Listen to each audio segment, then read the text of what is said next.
La ballena azul, un fenómeno de tipo sectario. Fuente, Aleteia.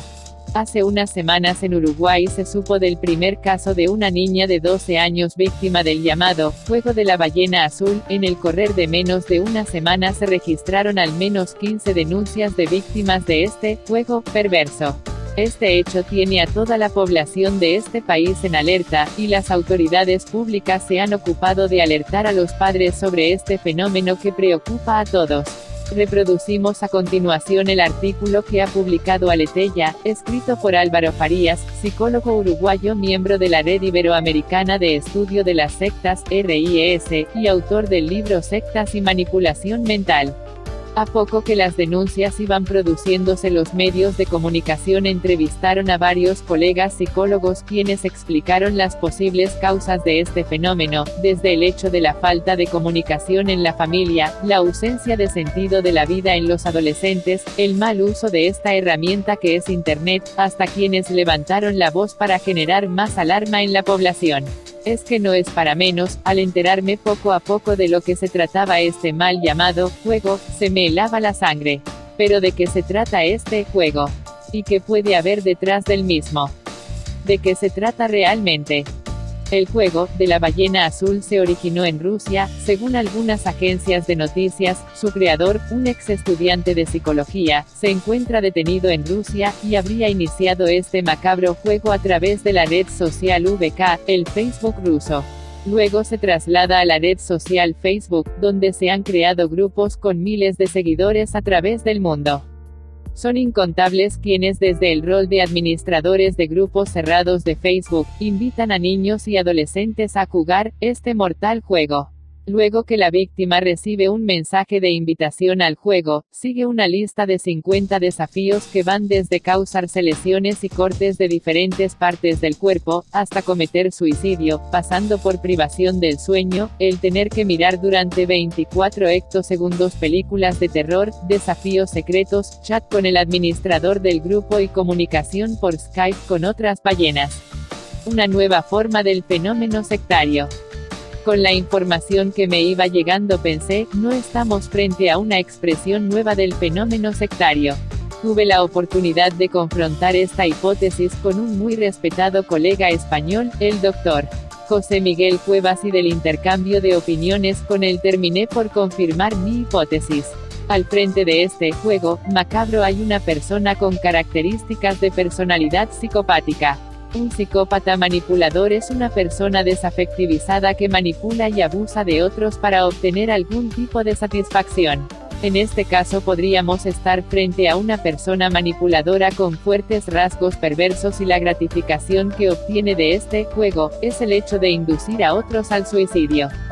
Luego de los contactos iniciales, la víctima es sometida a un proceso de reclutamiento similar al de una secta coercitiva. Se realiza un pacto de secreto bajo la amenaza de que, de ser violado, el iniciado o su familia podrían recibir severas consecuencias, llegando incluso a la amenaza de muerte para su familia. Se le plantean desafíos, los cuales tienen la particularidad de realizarse en secreto, deben ser demostrados a quien guía el juego, y tienen un nivel de progresión en lo que al nivel de autoagresividad se refiere, que va lentamente hasta llegar al suicidio. Este lento grado de progresión hace que la víctima no sepa a priori a lo que está siendo sometida. José Miguel Cuevas afirma, emplea un sistema gradual de pruebas, lo que conlleva un incremento gradual y sutil que minimiza el rechazo a seguir jugando. La utilización de técnicas de persuasión coercitiva o de manipulación psicológica resulta clara y determinante en este juego. De lo que se ha sabido hasta el momento, podemos ver el uso de las mismas técnicas utilizadas en las sectas tradicionalmente conocidas. Por ejemplo, privación del sueño. Reduciendo las horas de sueño, las personas se vuelven mucho más permeables a la manipulación psicológica. Las víctimas del juego de la ballena azul, en varios de los 50 desafíos deben despertarse a las 4:20 de la mañana para realizar alguno de ellos.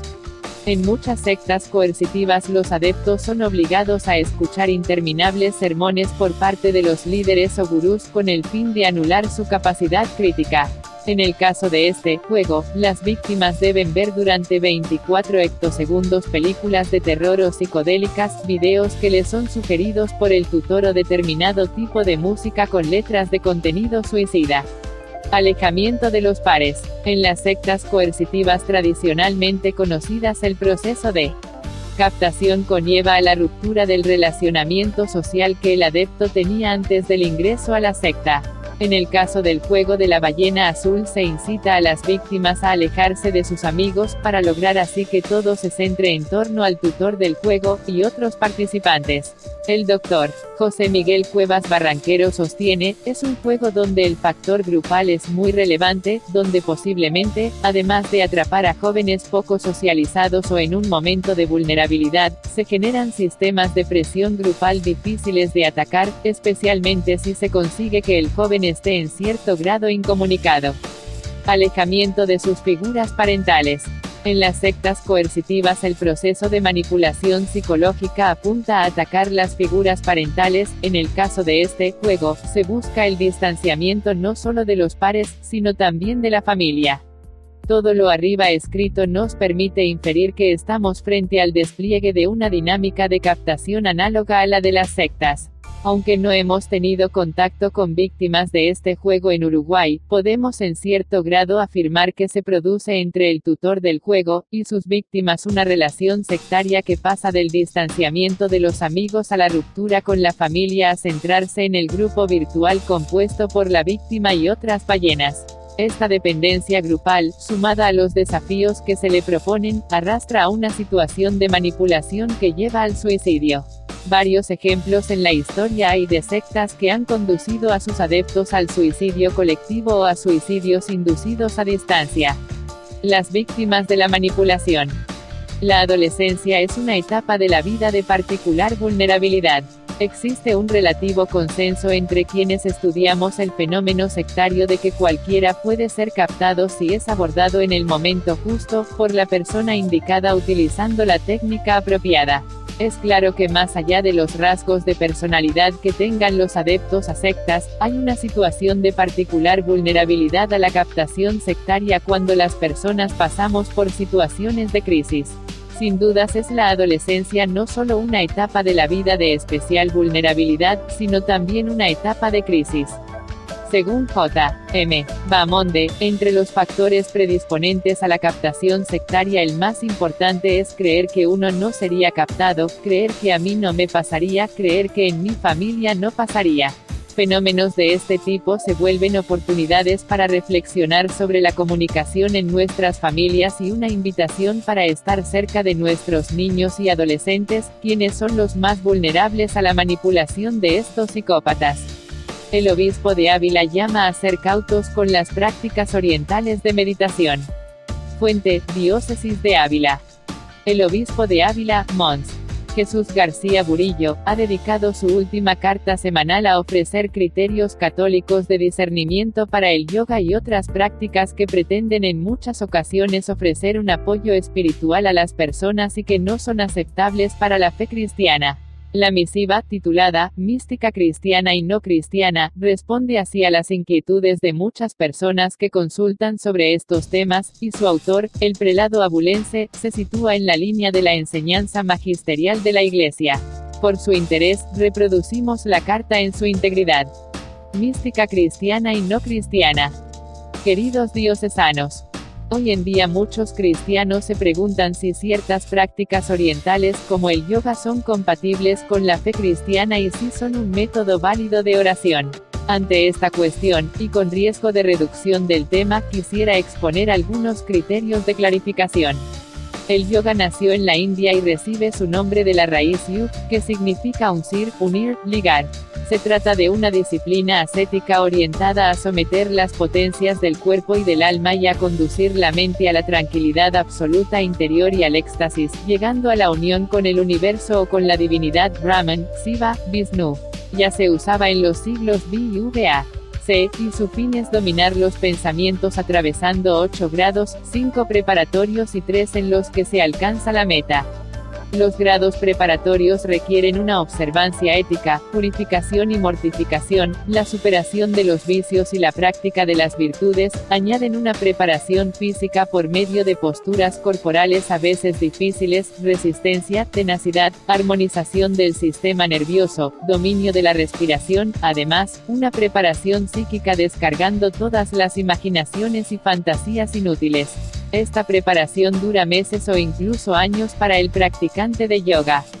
A continuación, el yogi practica los ejercicios esenciales del yoga, que son la atención, la meditación y la abstracción, que termina en el éxtasis. Al llegar aquí, el alma se halla en un mundo nuevo, encuentra un estado de tranquilidad y de paz que el yoga considera como el último fin y la felicidad del hombre. Estas técnicas, que conducen a la paz interior y a la felicidad, son cultivadas por místicas budistas, musulmanas, judías o neoplatónicas y se han puesto de actualidad en Occidente.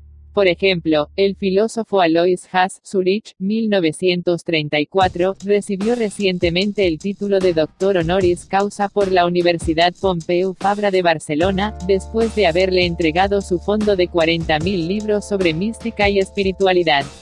Pero estas técnicas o caminos de espiritualidad no pertenecen a la mística cristiana. La mística cristiana, con sus diferentes escuelas carmelitas, dominicos, jesuitas, franciscanos, se caracteriza por el influjo habitual de los dones del Espíritu Santo en la vida del cristiano. La mística cristiana, por tanto, tiene lugar siempre por influjo del Espíritu Santo, aunque prisáis de la colaboración humana, y se experimenta especialmente en la oración contemplativa, pero también en las tareas diarias del cristiano, incluso en las más difíciles. A diferencia de las anteriores, las características de la mística cristiana son, la pasividad, porque la iniciativa viene de Dios, es una gracia, aunque sea precisa la libertad humana, la simplificación, porque mediante la meditación amorosa de los misterios divinos se alcanza una visión sintética de todo, la experiencia de Dios, porque se tiene conciencia de estar en contacto inmediato con Dios, aunque este estado no sea siempre consolador, como en la noche oscura de San Juan de la Cruz. La oración, porque se trata de un diálogo personal, íntimo y profundo entre el hombre y Dios. La caridad, porque toda oración contemplativa remite al amor al prójimo, y la ortodoxia, porque la vida mística cristiana está en plena conformidad con el magisterio de la Iglesia, tanto en la dogmática como en la moral. En resumen, la mística cristiana puede entenderse como la iluminación interna y la comunión íntima que Cristo ofrece al cristiano atrayéndolo a sí mismo, y con él al Padre, por el Espíritu Santo. Santa Teresa repite que no son los éxtasis o los fenómenos místicos los que demuestran la calidad de la oración, sino la transformación en una persona virtuosa, llena de amor y buenas obras. Queridos diocesanos, desearía que estas breves nociones, en exceso simplificadas, sobre la vida mística cristiana y la mística no cristiana os ayuden a comprender las grandes diferencias existentes entre una y otra, y la naturaleza diferente que se da entre ellas. La mística de los santos Teresa de Jesús y Juan de la Cruz y otros muchos santos contemplativos, como conocemos muy bien en Ávila, es modelo de mística cristiana, alejada de otras técnicas que son muy respetables y que pueden hacer bien a las personas que las practican, incluso a cristianos que ejercen alguna de las técnicas propuestas sin compartir necesariamente el objeto final y manteniendo la fe en Dios Padre y la primacía del Espíritu Santo, pero que conviene distinguir claramente entre una y otra. Es lo que pretendo con esta carta semanal.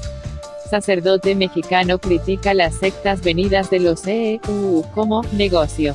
Fuente: Vanguardia. Existen más de 10.000 sectas recaudatorias en México provenientes de Estados Unidos que han buscado hacer desaparecer poco a poco la religión católica en el país, según sostuvo Jesús Vega Sánchez, misionero del Espíritu Santo y sacerdote del Santuario de Guadalupe. El presbítero manifestó que cualquier persona puede registrar una secta y hacer un negocio con las creencias religiosas, según informa Carla Tinoco en el medio mexicano Vanguardia. El sacerdote, con más de 50 años de servicio, señaló que se tratan de influencias provenientes de la Unión Americana que buscan acabar con la Iglesia Católica, aunque nunca van a poder. Entre las religiones se encuentran Testigos de Jehová cristiana, Aleluyas, pentecostales, bautistas del Séptimo Día, entre otras.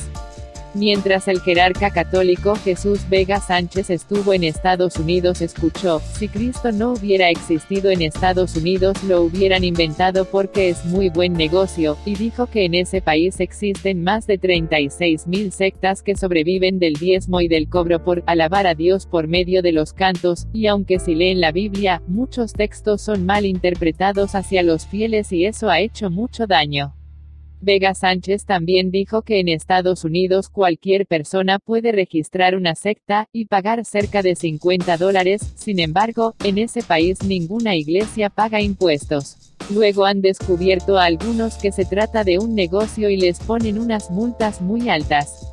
El sacerdote recordó el caso del evangelista Jim Bakker, condenado a 45 años de prisión y al pago de una multa de $500.000 por haber utilizado el dinero de sus seguidores para solventar sus gastos personales. El evangelista fue descubierto en 1987 y 2 años después, en 1989, fue condenado por fraude, evasión de impuestos y chantaje. España continúa desaparecida la adepta de la Escuela de Iluminación Ramsa. Fuente, varios medios. El delegado del gobierno en Galicia, Santiago Villanueva, confirmó el pasado 25 de abril que la Policía Nacional investiga la posible pertenencia a una secta de María Belén R.E., la mujer desaparecida el pasado 7 de abril en Ourense, un caso que ya relatamos en el número anterior de Informes. Se está estudiando esa posibilidad, si pertenecía a algún tipo de organización que se puede llamar secta, para ver si está condicionada su desaparición, ha respondido Villanueva a las preguntas de los periodistas durante una comparecencia de prensa en la subdelegación del gobierno en Pontevedra, tal como informa Europa Press. Sobre esta hipótesis, el delegado del gobierno en Galicia ha señalado que se está hablando con la familia y con sus allegados. Pocos días antes de su desaparición, esta mujer participó en un curso de la Escuela de Iluminación Ramsa, del que se publicaron fotos en Facebook. La desaparecida, de 57 años, había comentado que no comía desde hacía 4 días porque eso podría ser su perdición. Santiago Villanueva también ha informado de que el 24 de abril, ya se realizaron distintas búsquedas en el río que van a continuar hoy, día 25, por la mañana con medios aéreos, medios en la propia agua y unidades caninas que se podrán completar con elementos del Grupo de Actividades Subacuáticas de la Guardia Civil. Además, ha añadido que se va a desplegar el helicóptero para hacer una primera pasada desde el aire por todo el cauce del Miño, que, según los testigos, es la última zona donde se vio a esta persona en una situación de enajenación aparente, ha recordado Villanueva. Previamente no tenía ningún tipo de problema que se supiese, y a partir de esa declaración de testigos que la vieron en una situación complicada y en torno a esa zona, a partir de ese momento se inició la búsqueda, ha comentado el delegado. Por el momento no hay ninguna novedad y el delegado del gobierno ha resaltado que continúa la actividad de la Policía Nacional en colaboración con otros cuerpos para tratar de resolver esta desaparición de la mejor manera posible. Ramsa, la secta misteriosa. Según explica José M. Cruz en El Medio La Región, la desaparición de María Belén Rodríguez, a quien se busca en Ourense, tiene en vilo a Trives, donde regentaba una casa de turismo rural. La investigación no descarta que la secta Ramsa pueda tener que ver con su ausencia. Los ladridos de 2 perros son los únicos sonidos que llegan a los visitantes de Anagasa, la aldea trivesa donde está la casa de turismo rural de María Belén Rodríguez, a Casa das Cestas.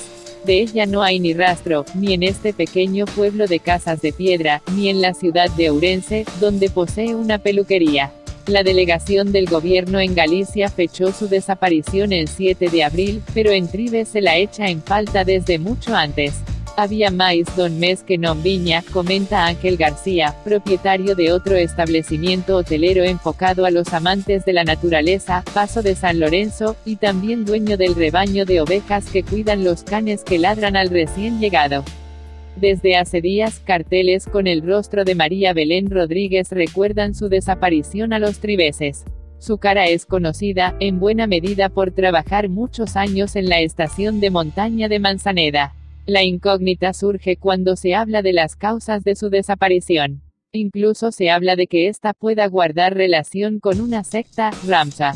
Se está estudiando esa posibilidad, si pertenecía a algún tipo de organización que se puede llamar secta, para ver si está condicionada su desaparición, decía ayer mismo en Pontevedra el delegado del gobierno, Santiago Villanueva. La investigación recuerda que la desaparecida asistió a un curso que Ramsa impartió lejos de Tribes pocos días antes de desaparecer. La secta es conocida en tierras tribesas. En 2010, 4 centenares de seguidores, de nacionalidades muy dispares, se reunieron en la estación de montaña de Manzaneda. Acudieron convocados para unas jornadas organizadas por la secta. El éxito debió agradar a los promotores, que repitieron un año después, aunque sin reunir la asistencia de la primera cita. Lo que allí hicieron solo ellos lo saben. El resto de usuarios del complejo solo pudieron observar que los participantes se encerraban en el pabellón polideportivo, casi a oscuras. También los vieron caminar con túnicas o reunidos ante algún árbol. Desde entonces, pasó más de un lustro, pero su presencia sigue en el recuerdo de muchos vecinos de Tribes y, sobre todo, en algunos casos aislados de familias que, según fuentes vecinales, siguen manteniendo su relación con la secta. Pese a ello, no todos son partidarios de reconocerlo. No conocíamos la secta hasta ahora, decía uno de estos posibles seguidores. La presencia de la secta en Tribes en algunas aldeas es, en todo caso, desconocida para gran parte de la población, incluido el cura párroco, Pedro Núñez, que subraya su ignorancia respecto a este grupo. Non sei nada da presencia de sectas aquí, en Tribes. Cox, a xuventude non entra nin nas sectas. É mellor así, dijo. Así las cosas, deberá ser la investigación la que determine por qué falta María Belén Rodríguez, una mujer apreciada en la zona. Viña a comer en nos enviaba xente do seu negocio, comenta Isabel Prada, propietaria de Casa Agenor, un restaurante ubicado en Cova. La secta Ramsa fue fundada por Casey Zebra Knight Roswell, Nuevo México, 1946, una maestra espiritual que asegura que, en 1977, se le apareció el espíritu de Ramsa, el iluminado, cuando estaba en la cocina. Desde ese momento, Knight dice que puede comunicarse con el citado espíritu, dejando que éste imparta sus enseñanzas a través de su cuerpo y negando que éstas tengan algo que ver con un culto. JZ. Knight, que acudió al primero de los cursos que se desarrollaron hace unos años en Manzaneda, afirma que el espíritu de Ramsa es el de un guerrero de hace 35.000 años. También afirma que este aprendió a controlar el poder de su mente y a llevar el cuerpo a una dimensión invisible de vida. La escuela considera que todos los integrantes de la humanidad son dioses y buscan enseñar a los humanos a utilizar su sabiduría interior, enfocar sus cerebros para crear su propia realidad. Siguen sin encontrarla. Por su parte, el despliegue realizado el 24 de abril por la Policía Nacional, Protección Civil y Policía Local para localizar a María Belén Rodríguez concluyó sin resultados positivos. Los agentes utilizaron 2 perros amaestrados en la localización de personas y cadáveres, pero los caninos no encontraron rastro de la desaparecida. Los efectivos peinaron, durante buena parte de la jornada, la zona de Benposta, donde María Belén Rodríguez pasó algunos años de su vida, las márgenes del río Miño, entre la presa de Belle y Outariz, alrededores de la estación de autobuses, y un monte en Zunqueira de Espadañedo, desde el que la desaparecida solía vigilar para alertar de posibles incendios forestales. El pesimismo se apoderaba al caer la noche de los policías y miembros de Protección Civil ante la falta de resultados. Eso sí, los efectivos no descartan que la mujer, falta desde el 7 de abril, pueda estar utilizando lo que aprendió en las sesiones que organizó la secta Ramsa y esto le permita sobrevivir en plena naturaleza. La búsqueda continuará hoy pero con menos efectivos. En La Voz de Galicia leemos que, según ha explicado Teresa Ramos, delegada de Participación Ciudadana y Prensa de la Policía Nacional en Ourense, la familia tardó en alertar de su desaparición. Fue el hermano el que presentó la denuncia el día 19 de abril porque, pese a que se trata de una familia con buena relación, no mantienen un contacto diario, por lo que no era extraño que estuvieran varios días sin comunicarse entre ellos. La agente ha explicado que la secta con la que se vincula a la desaparecida llamada Ramsa ofrece cursos de gastronomía en los que les enseñan a vivir con los productos de la naturaleza, motivo por el cual consideran que su supervivencia puede ser mayor que en otro tipo de personas porque sabe cómo sobrevivir en situaciones difíciles. Pero también ha recordado que los últimos testigos que afirman haberla visto la describieron en estado de enajenación. Ramos ha explicado ante los medios de comunicación que se trata de una desaparición inquietante, lo que comúnmente se denomina como de alto riesgo porque ni su entorno laboral ni personal pueden ofrecer pistas sobre su paradero, por lo que es necesario abrir todos los protocolos y medidas de seguridad necesarios para encontrarla. En el caso de que tras varios días Belén Rodríguez no apareciese, la agente nacional ha puntualizado que las pesquisas continuarán, aunque no con los mismos dispositivos con los que cuentan hoy en día. Esto se debe a que algunos de los medios empleados, como es el caso de los guías caninos, provienen de Madrid y se han desplazado específicamente para la ocasión. Se desvanece su pista. La desaparecida no parece estar en Burgos tal y como aseguró un vecino que alertó de que la había visto en Miranda de Ebro, tal como informa La Región. Las fuerzas de seguridad, Policía Nacional y Guardia Civil, la buscaron sobre el terreno en los últimos 3 días, pero no encontraron rastro de la urensana. Los agentes continúan buscándola en la provincia burgalesa, pero no con la intensidad de los últimos 3 días. Mientras, el psicólogo especialista en sectas y coordinador del Grupo de Trabajo de Derivas Sectarias del Colegio Oficial Psicología Cataluña, Miguel Perlado, no descarta que pueda estar refugiada en la provincia de Ourense, en casa de algún compañero de la secta Ramsa, a la que la policía vinculó desde el inicio de la investigación. El experto se basa en que pudo haber sufrido alguna descompensación psicológica y trata de restablecerse con algún compañero. Recuerda que esta secta tiene más seguidores de los que se cree. Miguel Perlado trabaja desde hace 18 años con familiares y ex miembros de sectas. Puntualiza que algunos seguidores, tras participar en cursos, siguen a rajatabla las instrucciones, y pueden llegar a situaciones de alarma e incluso terminando por quitarse la vida o cometer cualquier otro acto.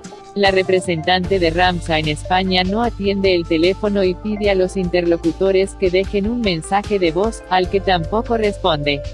En La Voz de Galicia señalan que existe al menos un testimonio que la sitúa en Miranda de Ebro, con el pelo rapado y supuestamente acompañada de personas de alguna secta indeterminada. Desde la comisaría de Ourense han enviado fotos a sus compañeros de Burgos para confirmar o desmentir esa posibilidad con imágenes de grabaciones de seguridad que puedan haberla captado. Su presencia en Miranda de Ebro se sitúa en un contexto de difusión de algún mensaje apocalíptico relacionado con el fin del mundo. En la policía de Ourense se ve con recelo, pero no se ha cerrado esa línea.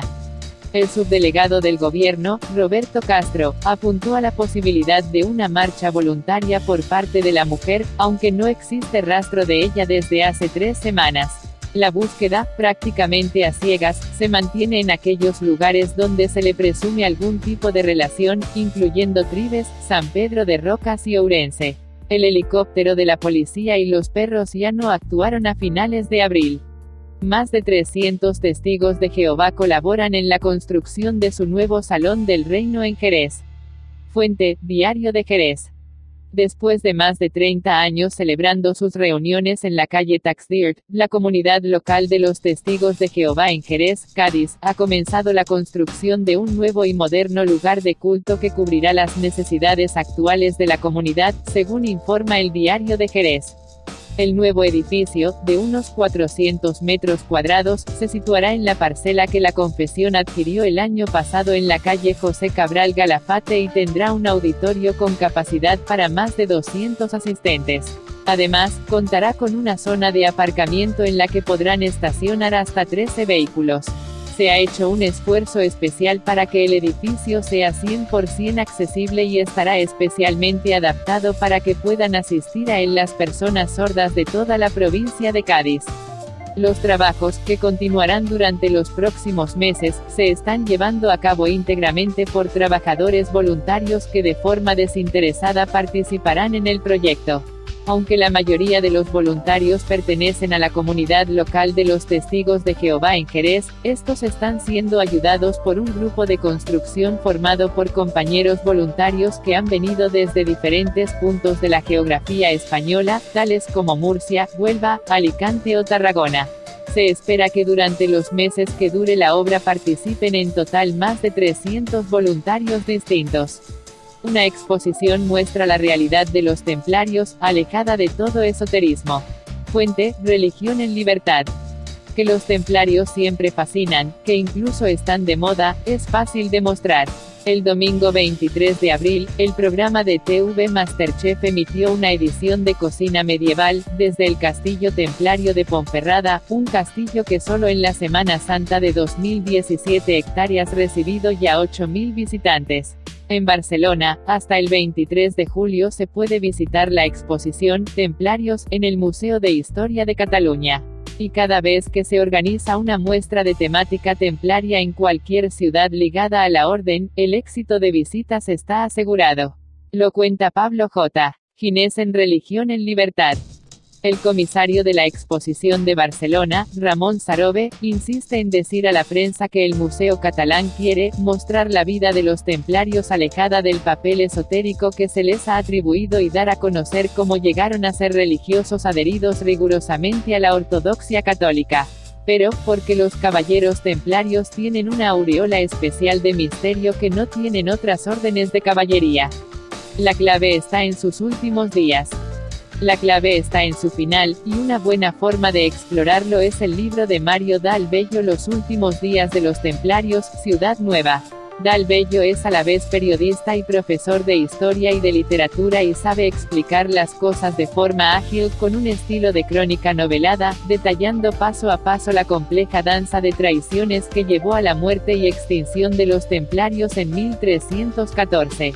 En un libro prístino de apenas 190 páginas pone orden y sensatez a una historia que ha suscitado bibliotecas de confusión y elucubraciones. Por un lado, los templarios fueron siempre motivo de atracción al ser una orden de monjes y guerreros, aunque eso mismo podía decirse de otras órdenes, como los hospitalarios o los teutónicos, o las órdenes hispánicas Calatrava, Montesa, Santiago y Alcántara. Pero el hecho de haber establecido su base inicial en la explanada del templo en Jerusalén, donde había estado el templo de Salomón, y el de Herodes, les dio siempre un prestigio añadido y único. Después llegaron las acusaciones del rey francés Felipe IV, que movió los hilos culpando a los templarios de todo tipo de pecados nefandos, incluso de adorar ídolos y realizar extraños ritos secretos y prohibidos. Su objetivo era apropiarse de sus cuantiosos bienes y eliminar un potente actor económico. Esas acusaciones llenas de morbo y misterio, la idea de algo secreto habrán hecho, y en algún lugar guardarán el oro de Jerusalén, impregnaron la fama de la orden a nivel popular. Los historiadores serios hoy dan por probado que los templarios eran católicos perfectamente ortodoxos en su doctrina y devoción. La profecía del Gran Maestre entre llamas. Luego está el aprecio de los narradores, y los románticos por los perdedores, y más cuando se intuye que el poder político, el rey de Francia, presionó de todas las formas posibles para ejecutar a unos inocentes y retorcer la justicia a su favor. La escena de la ejecución del gran maestre Jacques de Molay, hombre directo y de acción, mal preparado para la intriga y las sutilezas judiciales y diplomáticas en las que fue atrapado, es antológica, parte del acervo cultural de Europa. Al pie de la pira, reza con su compañero Geoffroy de Charny. Mario Dal Bello lo describe así: prenden fuego a la pira. Los dos gritan una vez más, con voz aguda y altísima, que la orden es inocente. Luego, las llamas envuelven los cuerpos y el humo tapa los gritos de los condenados. Pero de pronto se oye la voz del gran maestre que con un brazo en alto entre las llamas grita: Dios sabe quién ha pecado y quién ha errado. Antes de que acabe el año, tú, rey Felipe, que nos has asaltado a traición, y tú, papa Clemente, que nos has abandonado, responderéis por vuestras acciones ante el tribunal de Dios. No está claro si realmente el gran maestre Jacques de Molay dijo exactamente estas palabras, ni si el rey estaba presente en la ejecución. Lo que sí está claro es que el rey Felipe y el papa Clemente, los poderosos del mundo, murieron en los meses siguientes. Clemente muere entre dolores atroces por una enfermedad, viajando hacia su pueblo natal donde esperaba morir en tierra amiga. Dal Bello y los historiadores modernos acreditan que intentó salvar a los templarios pero con toda la fuerza que tenía. En cuanto al rey, con 46 años, triunfante, en la cumbre de su poder, se encontrará que sus días acaban de repente en 29 de noviembre, unos 9 meses después que el gran maestre, accidentado al caer del caballo cazando jabalíes. Una herida que no debía ser demasiado grave fue empeorando hasta acabar con él. Más aún, estuvo en coma tras el accidente y no pudo poner en orden sus asuntos. Su hijo Luis solo reinará 2 años. Dejará encinta a su esposa, pero el bebé, nieto del rey Felipe, vivirá solo 5 meses. Así muere el último de los sucesores del rey. Fascinación siempre viva. Los últimos días de los templarios concluye con un ágil repaso a lo que sucedió con la orden tras su disolución y a cómo ha influido en la literatura popular moderna o el cine con clichés que no suelen reflejar bien la realidad. Repasa también sus principales construcciones que pueden visitarse hoy en Europa. Y constata, en fin, que la fascinación por los caballeros del Temple se mantendrá siempre viva. Argentina, gurú de la New Age da formación a los funcionarios de educación. Fuente, página 12. En medio de la marcha federal educativa, que reunió a 300.000 docentes el pasado 22 de marzo en Buenos Aires, la cartera que conduce Alejandro Finocchiaro, ministro de Educación de Buenos Aires, organizó una charla con Amit Goswami. Se trata de un físico cuántico hindú especializado en cuestiones espirituales, según informa el diario Página 12. En el Ministerio de Educación bonaerense parecen estar más preocupados en el desarrollo espiritual de los funcionarios que en solucionar la infinidad de problemas que tienen por delante, empezando por el conflicto docente que prácticamente ha impedido el comienzo del ciclo lectivo. Lejos de seguir las alternativas de la multitudinaria manifestación de docentes que colmó la Plaza de Mayo, el plantel de la Dirección General de Cultura y Educación Provincial se dedicó a capacitarse en temas como la creatividad cuántica, la física del alma, y el universo autoconsciente con el creador de estos conceptos, el físico cuántico hindú Amit Goswami, que amenaza con destronar a Ravi Shankar, el ex líder espiritual personal del presidente Macri. Este nuevo gurú asesora al gobierno de María Eugenia Vidal para construir el camino hacia la felicidad de los argentinos, que propone Mauricio Macri. En su página web explica que difunde conocimientos que se aventuran en el dominio de lo espiritual. Goswami parece conocer todos los secretos del universo. Su último trabajo, que saldrá en abril, se titula El libro de todas las respuestas, cómo la física cuántica puede explicar el amor, la muerte y la vida.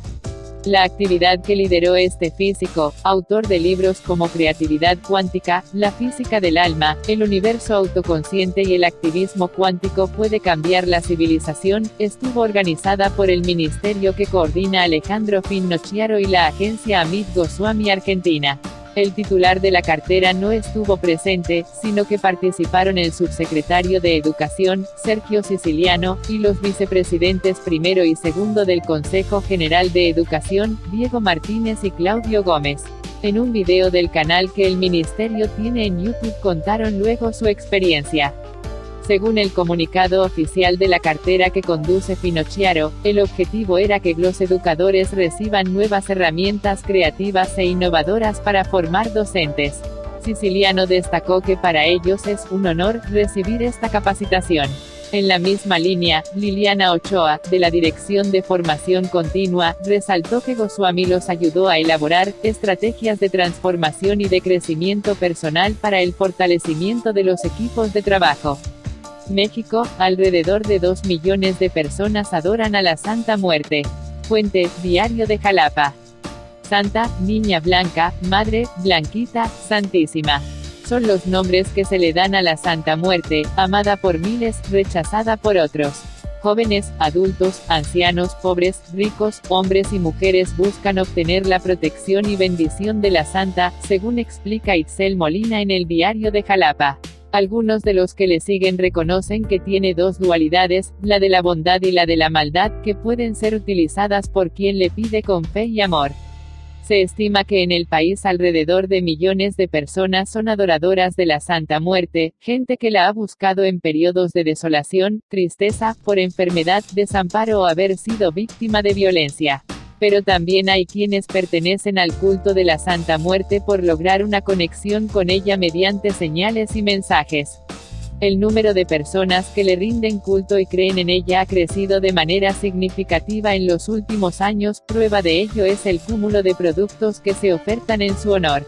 Los dedicados a la venta de artículos esotéricos consideran artículos indispensables, únicos y auténticos a todas aquellas piezas solicitadas para consentir a la niña blanca. En tanto, los investigadores refieren que existe un estigma social hacia el culto de la Santa Muerte, pues su creencia es vinculada al narcotráfico, la delincuencia o a su contraparte oficial, el ejército y la policía. Sin embargo, aseguran que se trata de un culto generado por la fe. Para toda petición. Veladoras, inciensos, amuletos, lociones, cuarzos, billetes, vestidos y un sinnúmero de figuras con la imagen de la Santa Muerte se muestran en los estantes, aparadores y muebles de comercios dedicados a la oferta de productos esotéricos. Sin embargo, las figuras de la Santa Muerte son los artículos predilectos de sus fieles. Grandes, chicas, blancas, rojas, azules, negra o de colores. Según la necesidad de la persona y la petición que se vaya a realizar es el tipo de estatuilla que se adquiere. Se tienen imágenes embarazadas que muestran la dualidad entre una mujer y la santa. Esta pieza es adquirida por quienes tienen dificultades para tener un hijo o aquellas que están en riesgo de perderlo. Las vestidas de color rojo son para las personas que buscan el amor, las blancas las compran quienes buscan la bondad y protección de su madre, la bondadosa que está acompañada con una imagen de Jesús bajado de la cruz, es la favorita de los que quieren un milagro en sus vidas, mientras que la de 7 potencias, con igual número de colores, es solicitada por aquellos que pretenden un favor en todos los momentos de dificultad. Claudia Sánchez Rivera, comerciante de productos esotéricos, reconoce que en la última década ha crecido el fervor por la santa, sobre todo porque hay personas que han visto milagros en su vida gracias a ella. La mayoría busca obtener un milagro, pero también hay quienes le piden cosas malas. Esa es una de las características de la Santa Muerte, que puede ser utilizada de las dos formas, eso depende de cada persona. Ella no es mala como la gente piensa, solo cumple las cosas que se le piden y es decisión de cada persona pedirle algo bueno o alguna cosa negativa, expuso. A su local, ubicado en el Mercado Galeana, diariamente llegan decenas de personas que solicitan algún producto relacionado con la Santa Muerte y que buscan especialmente amor, protección, dinero y trabajo. La mayoría de sus clientes tienen la intención de pedirle algún favor, pero también hay quienes buscan agradecerle por los beneficios brindados, ya sean personales o para su familia. Aunque no existe preferencia por algún producto, casi todos los que son adeptos a la Niña Blanca solicitan veladoras, las cuales se encienden en el altar que tienen en sus casas. Culto transmitido por los antepasados. En la casa marcada con el número 26 del fraccionamiento Las Ánimas se ubica el único santuario dedicado a la Santa Muerte en Jalapa. Hasta esta casa, dirigida por Jorge Francisco Alegría Blas, diariamente acuden por lo menos un centenar de personas que tocan el timbre con la intención de entrar para entregar alguna ofrenda, regalo o veladora a la Santa Muerte. En la sala de la casa se muestran las primeras piezas de la Santísima que fueron perfectamente acomodadas por su sierva María Eugenia Portilla Velázquez. Pero al bajar las escaleras se pueden ver más de un centenar, posiblemente 200, figuras de la Santa. Piezas desde los 5 centímetros se encuentran en 2 cuartos donde también hay figuras de tamaño real, todas vestidas del mismo color, todas esperando la llegada de sus fieles. El número de piezas exacto no se sabe, pero algunas, la mayoría de ellas fueron donadas por creyentes y hermanos de culto de María Eugenia y Jorge Francisco, provenientes de diversas partes del estado, la República Mexicana, Canadá y Estados Unidos. El santuario fue creado el 3 de octubre de 2009, tras el fallecimiento de la anterior sierva de la Santa María Guadalupe Rojas Zamudio, quien entregó algunas piezas a la actual sierva María Eugenia Portilla Velázquez. Jorge Francisco es quien nos abrió sus puertas para explicar que la diferencia entre un altar y el santuario que ellos tienen radica en el tiempo y la importancia que se le da a la santa, pues ella quien debe sobresalir, no la persona que le tiene fe. La diferencia del culto a la Santa Muerte es que el santuario está abierto las 24 horas para todo creyente, en los altares se tiene horarios, aquí no se cobra nada, solo se presta el lugar para que las personas vengan a entregar ofrendas, hacer pedimentos, solicitudes de milagro, todo es en honor de ella y por ella, mi madre, expuso.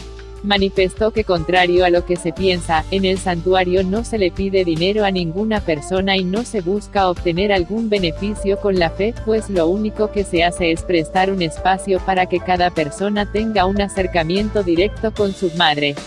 Ella es hija del Creador, ella le llama así, en todas las religiones la gente cree en la Biblia, nosotros ella nos dice, esa es la enorme diferencia, el contacto que se tiene con ella, las señales, los mensajes, ella nos dice que es hija de Dios, no nos lo dice un libro o una persona, eso es el culto a la Santa Muerte, mencionó.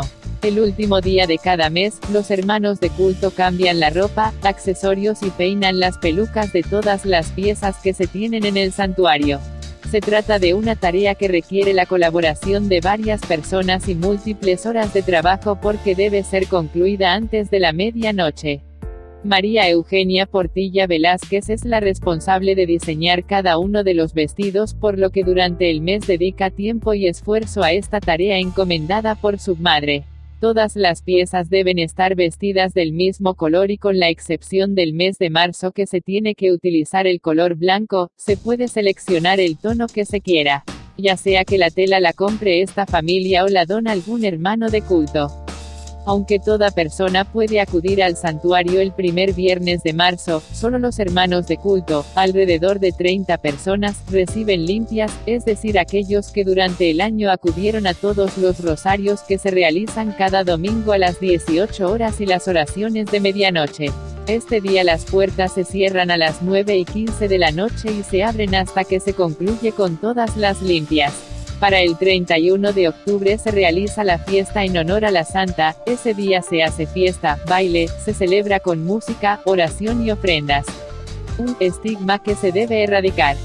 Alrededor de la Santa Muerte existe un estigma social porque se le vincula con el narcotráfico, la delincuencia o bien con el ejército y la policía, sin embargo, los investigadores han demostrado que se trata de un culto en el que únicamente se demuestra la religiosidad.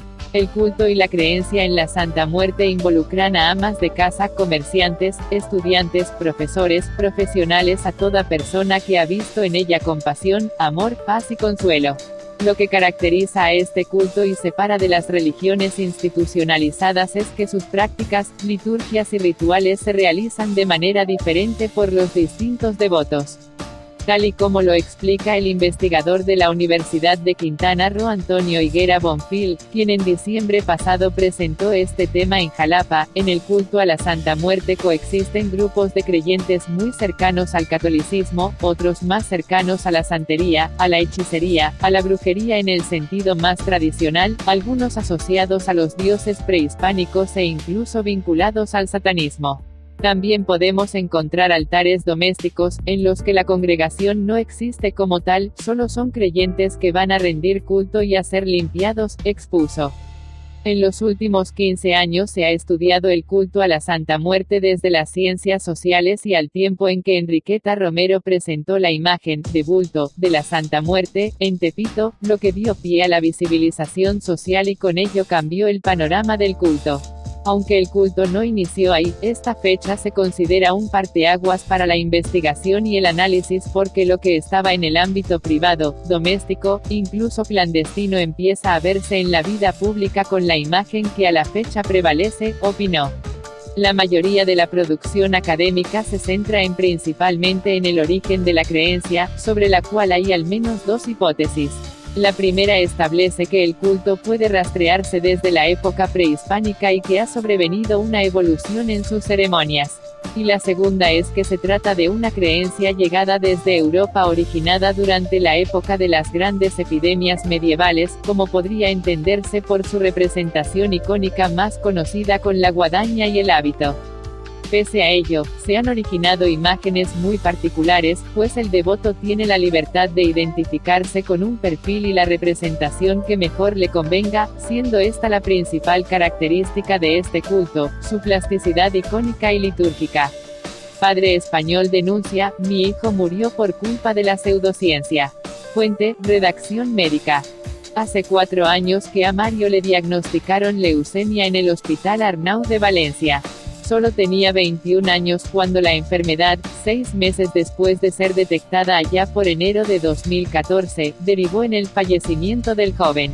Su padre, Julián Rodríguez, recuerda aquel día con tal detalle que parece que fue ayer. Quizás tal precisión se debe a lo que vino después, cuando la pseudociencia y un sinvergüenza aparecieron en su camino. Lo relata Jesús Arroyo en el medio digital Redacción Médica. Desde el principio, su madre, amiga de las mal llamadas terapias alternativas y enemiga de la ciencia, no aceptó la propuesta de quimioterapia que ofrecía el hospital. Menos mal que mi hijo reflexionó y empezó con la quimio, pero al segundo día del tratamiento mi ex mujer acudió a este sinvergüenza, que dice que cura el cáncer, y a partir de ahí ya comenzó a recetarle una serie de píldoras para los efectos secundarios de la quimioterapia.